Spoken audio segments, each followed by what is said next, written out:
ہدایت کے ویسے تو کوانٹیٹیٹیولی تو درجات بے شمار ہوں گے، ہر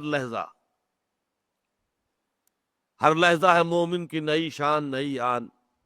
وہ تو انسان جو ہے جیسے اللہ تعالیٰ کی شان ہے کل یوم هو فی شأن، اسی طریقے سے اس کا ایک عکس پرتو جو ہے بندہ مومن کی زندگی پر بھی ہے.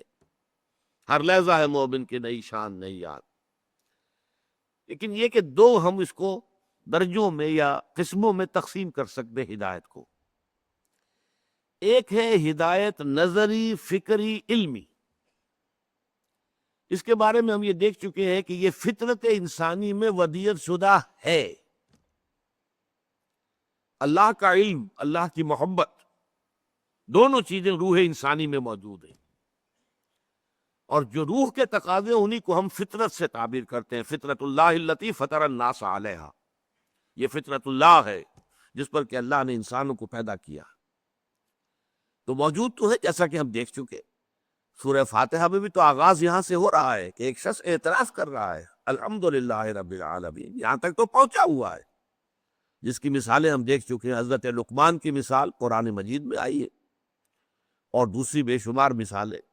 سلمان فارسی کی مثال ہو، یا آپ کو معلوم ہے کہ حضرت زید ابن عمرو ابن نفیل، حضرت سعید کے والد، جو بہنوئی تھی حضرت عمر کے، تو یہ ہدایت جو تھی ان کی فطرت کے اندر وہ ابھر کر آ گئی. حضرت عثمان، حضرت ابو بکر، انہوں نے کبھی کسی بت کو سجدہ نہیں کیا. میں خاص طور پر نام نہیں لے رہا حضور کا صلی اللہ علیہ وسلم، کہ حضور کا معاملہ تو یہ ہے کہ وہ اللہ تعالیٰ کی خصوصی پروٹیکشن میں تھے، لیکن آپ کے اخلاق عالیہ پہلے سے موجود تھے، اور آپ نے توحید کامل آپ کے اندر موجود تھی. آپ نے کبھی بھی کسی بت کو سجدہ نہیں کیا. تو فطرت سلیمہ اور عقل سلیم، یہ دو الفاظ ہم نے بار بار استعمال کیے ہیں.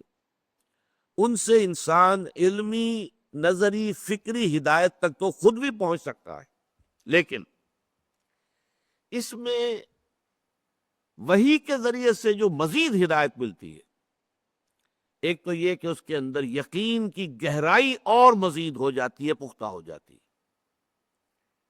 یعنی یہ کہ انسان سوچتا ہے ہاں ایسا ہوگا، ہونا چاہیے، یہ بات تو یوں ہی ٹھیک بیٹھتی ہے، لیکن ایک ہے، ہوگا سے ہے تک ز عشق تاب صبوری ہزار فرسنگست، 1000 میل کا فاصلہ ہے. میں نے سادہ سی مثال پہلے بھی دی تھی کہ آپ سے بے شمار لوگ کہتے ہیں کہ چینی میٹھی ہوتی ہے، میٹھی ہوتی ہے، میٹھی ہوتی ہے، میٹھی ہوتی ہے. آپ نے نہیں چکھی آج تک. آپ کہیں گے بھئی میٹھی ہوگی، آخر اتنے لوگ مجھے کاہے کو دھوکہ دینا چاہیں گے، کیوں جھوٹ بولیں گے؟ گمان غالب ہے، جب اتنے لوگ کہہ رہے ہیں کہ میٹھی ہوگی، میٹھی ہے تو میٹھی ہوگی.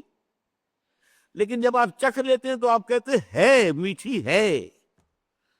اس ہوگی سے ہے تک زمین و آسمان کا فرق واقع ہوتا ہے. تو وہ ایمان جو ہے کے درجے میں قائم ہوتا ہے، وہ وہی ہے آسمانی کے ذریعے سے.